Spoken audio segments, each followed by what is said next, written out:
Yo, Geek! Suritsuma! É impressionante como o Eiichiro Oda sempre coloca Marco em um dos eventos mais importantes da trama de One Piece. Ele estava presente em Marineford, né, conduzindo ali a libertação, o resgate ali do Ace, né, mas que acabou saindo ali pela culatra. Também estava presente na invasão a Onigashima e ajudando ali os moradores, né, os samurais de Wano, a libertação do país mediante a opressão ocasionada pelo Kaido. E nós agora observamos que o pai do Marco esteve presente em God Valley, no incidente de God Valley. Mas será mesmo que era o pai do Marco? Será que Polo é mesmo ali o pai do Marco? Ou é uma espécie de reencarnação do Marco? Uma ancestralidade? A versão antiga do personagem? É o que nós vamos conversar depois da vinheta.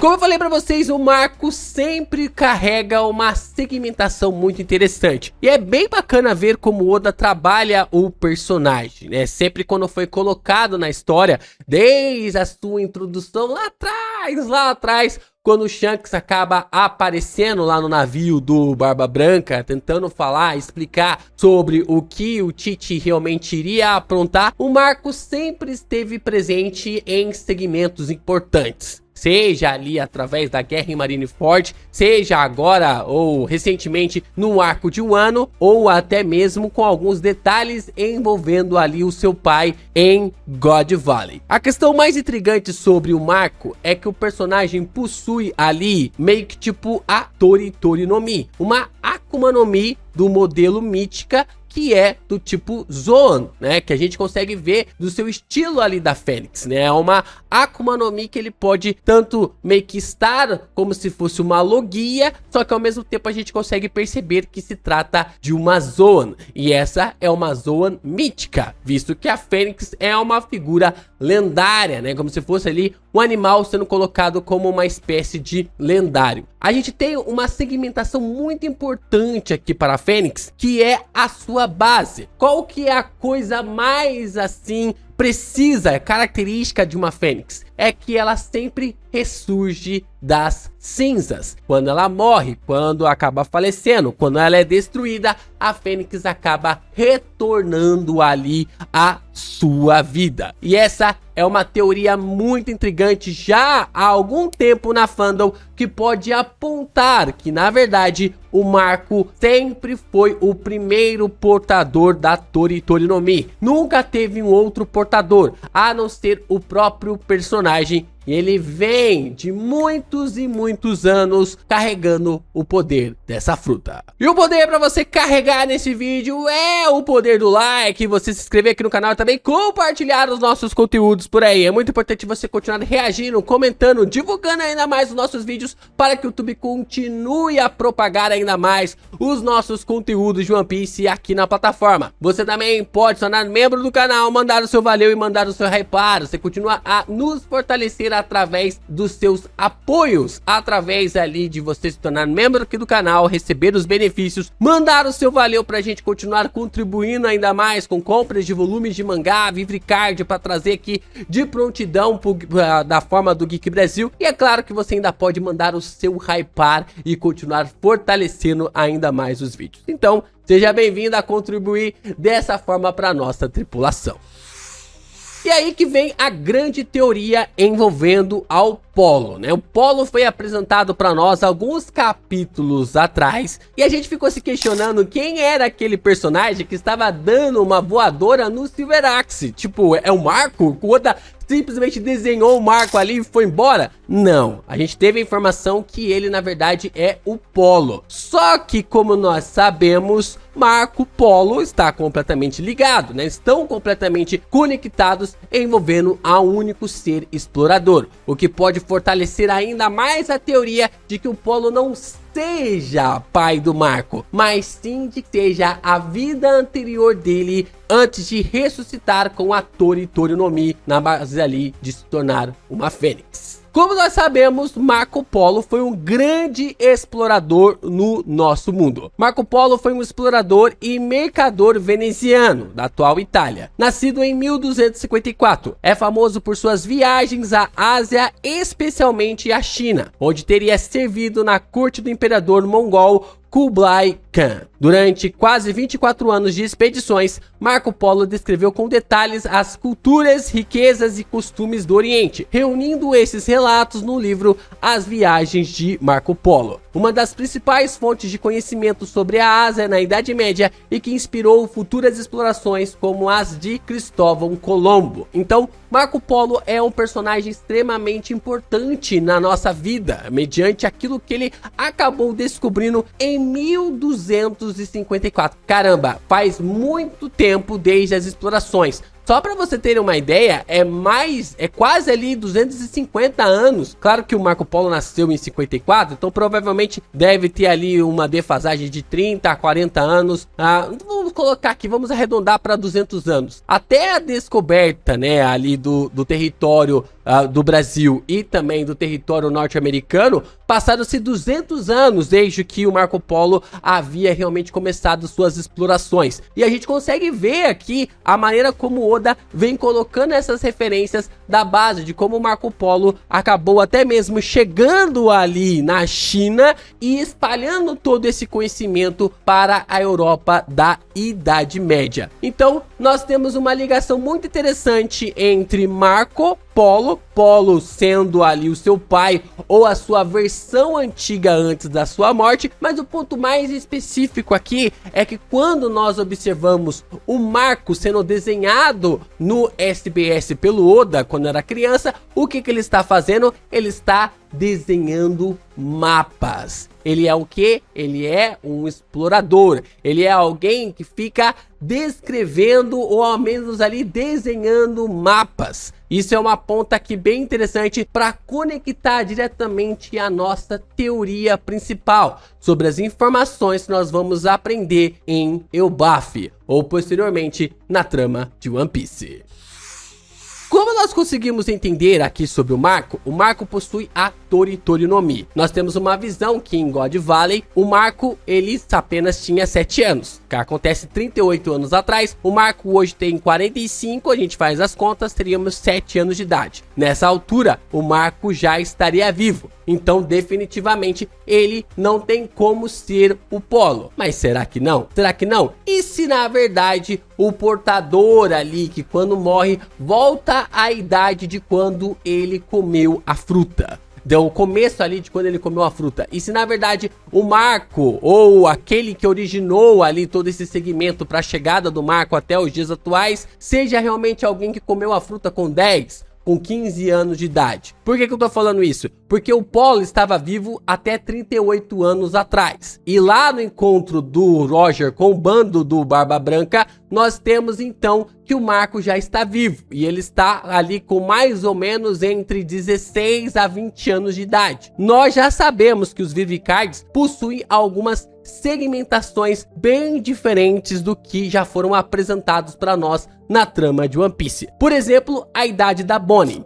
Nós observamos que no Vivicard era colocado ali de que ela possuía entre 22 a 24 anos. Isso por causa do seu tamanho, né? De como ela se colocava ali na sua estatura. Só que em Egghead, nós viemos a saber que a Bonnie tinha o quê? Ela tinha 12 anos de idade. O Marco teria 7 anos em God Valley e teria 20 anos no encontro com a tripulação do Roger no flashback do Oden. Isso se nós seguimos cronologicamente certinho. Só que nada garante que o Marco renasça como um bebê toda vez que acaba morrendo. Pode renascer já como um adolescente ou como uma criança, como eu falei pra vocês, com a idade em que ele comeu a Tori Tori no Mi. Então, se ele renasce com a idade que ele comeu a Tori Tori no Mi, a Tori Tori no Mi entende que aquele é o momento que ele deve renascer. Ou seja, que na existência das Akuma no Mi, que onde houve a conexão da alma do Marco com o poder da Tori Tori no Mi, é naquele momento que vai existir o reset no corpo do Marco, ou até mesmo daqueles que vieram antes dele.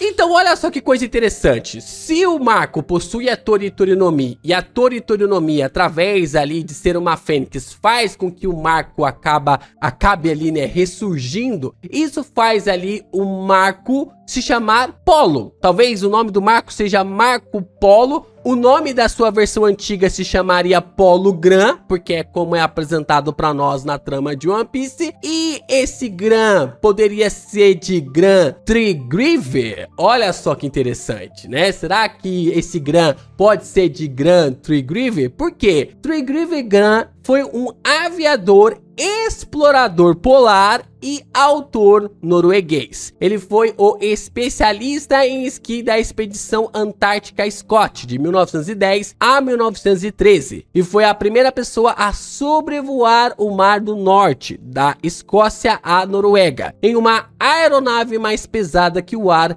em agosto de 1914. Então, se o Marco ele acaba aparecendo, ressurgindo, acho que a palavra melhor seria essa, ressurgindo toda vez que morre, isso quer dizer que ele pode ser batizado ali através dos nomes dos seus anteriores. Então teríamos Marco Polo, Polo Gran e Gran Trigrive, ou vice-versa, né? Trigrive Gran, ali da maneira como é colocado no japonês. Só que olhem que engraçado, né? Por mais que o Marco, ele sempre acabe perdendo a memória, porque o que aparenta já que essa teoria só pode funcionar se o Marco não se lembrar ali das suas bases anteriores, dos seus ressurgimentos anteriores. Ah, LP, por que o Barba Branca não iria falar para o Marco de que ele é a versão antiga? Porque isso iria deixar a cabeça do garoto completamente maluco e até mesmo ali poderia fazer com que ele virasse alvo fácil. Ah, mas por que o Barba Negra não sabia disso? Porque ninguém sabia disso, né? Apenas quem obtinha essa informação sobre a Tori no Mi era o Barba Branca, que provavelmente viu a morte do Polo e o ressurgimento ali do Marco. Então o Barba Branca era o único que sabia dessa informação. E olha só que coisa interessante, se nós então temos que o personagem sempre ressurge, isso quer dizer que ele não volta com as suas memórias. Mas existe sempre uma questão muito importante ali para o Marco. Ele sempre vai para o caminho do explorador. Ele sempre vai para esse segmento do explorador. Assim como nós vimos ali através do seu próprio nome que conjunta ali com o seu pai ou com sua versão anterior, que é Marco Polo, e até mesmo o desenho que o Oda desenhou ali no SBS, que acaba até mesmo sendo um cartógrafo. Então, o Marco, ele, por mais que não tenha memórias antes ali do seu ressurgimento, ele sempre vai ser levado a esse sentido para ser um explorador. E olha só que coisa interessante, né? Como eu sempre falo, Oda nunca dá um ponto sem nó. É engraçado que logo no capítulo da inversão do 1165, que é ali o capítulo 115, o Polo é apresentado. Mas por que é engraçado? Porque no final do capítulo 115 é onde nós vemos a primeira citação de Lois Arnold, né? Lois Arnold é um personagem extremamente singular na trama de One Piece. Por quê? Porque tem dois pontos bem bacanas aqui sobre o personagem. O segundo, na verdade, né, em ordem cronológica, é o apontamento que ele faz no arco de Elbaf. Não demore muito para ficar aqui, né? Lois Arnold, o explorador. Porque a gente tem toda aquela visão de que o tempo passa de forma diferente em Elbaf em relação ao mundo. O tempo em Elbaf parece passar mais devagar, enquanto o tempo ao redor do mundo passa mais acelerado quando o habitante está naquele lugar. Por isso que provavelmente vai rolar um grande time skip depois que os Mugiwaras saírem de Elbaf. E a primeira citação de Lois Arnold é em Little Garden, exatamente onde? No capítulo 115. Para as pessoas que vivem aqui, a ilha não passa de um pequeno jardim. Assim, eu decidi chamar esse lugar de Little Garden, Ilha dos Gigantes, explorador Lois Arnold. E onde eu quero chegar com isso? Por que o Lois Arnold foi apresentado logo aqui na visão do capítulo 115 e o Oda veio trazer para nós o Polo também no capítulo 1165? Eu quero chegar aqui de que, na verdade, Lois Arnold é o Marco. Sim, meus amigos, isso que vocês estão entendendo. Lewis Arnold, o cara que está desde o capítulo 115 narrando alguns acontecimentos para nós, falando sobre a vida exploratória do mundo de One Piece, que a Nami carrega um dos seus livros desde Little Garden. Ele é Lewis Arnold mediante ao Marco, uma das suas versões anteriores. Talvez até mesmo Lewis Arnold seja uma versão recente do Marco, quem sabe ali um avô, ou não vou chamar de avô, mas não sei se dá pra chamar de avô mas seria um ressurgimento ali de avô ou bisavô, visto que ele tá chamando Little Garden da Ilha dos Gigantes. Essa é uma visão realmente de que ele chegou lá e conheceu tanto o Dory e também o Brook. O Lewis Arnold não é alguém do século perdido, mas é alguém que já vem vindo ali desde algum tempo. E olha só que coisa interessante, né? O Lewis Arnold, ele também é um explorador muito importante do nosso mundo, pelo menos do Brasil, né?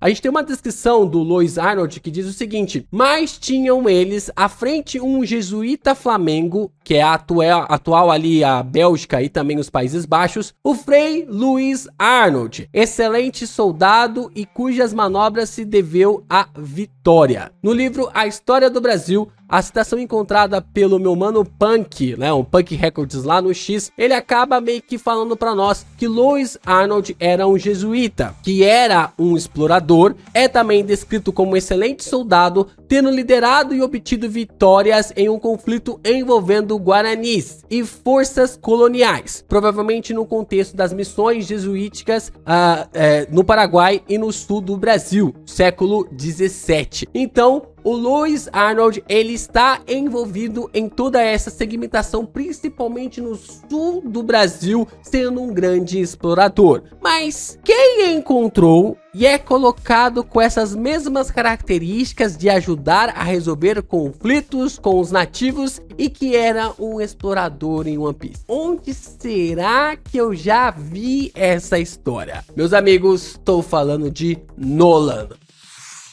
O Nolan também era um explorador. O Nolan não é colocado como um pirata. O Nolan, ele é colocado como um quem? Como um explorador. E assim como Lewis Arnold, que acabou se envolvendo em conflitos contra nativos e colonizadores, nós também temos o Nolan resolvendo ali os conflitos dos nativos, principalmente impedindo com que a filha ali do Calgara acabasse sendo morta em sacrifício. Só que tem um ponto aqui em relação ao próprio Nolan, que é o que? Que ele é colocado como um grande mentiroso. E olha só, os exploradores antigamente também eram colocados como grandes mentirosos. Quando Marco Polo retornou ali a Veneza e contou sobre as cidades riquíssimas, o poder do Império Mongol e as maravilhas do Oriente, suas descrições pareciam inacreditáveis para os europeus da época. Por isso ele ganhou o apelido de Il Millionaire, uma referência irônica a milhões de mentiras que teria contado. Hoje, porém, historiadores reconhecem que muitos de seus relatos eram baseados em fatos reais, embora com exageros ou erros naturais de quem descrevia culturas tão diferentes das europeias do século 13.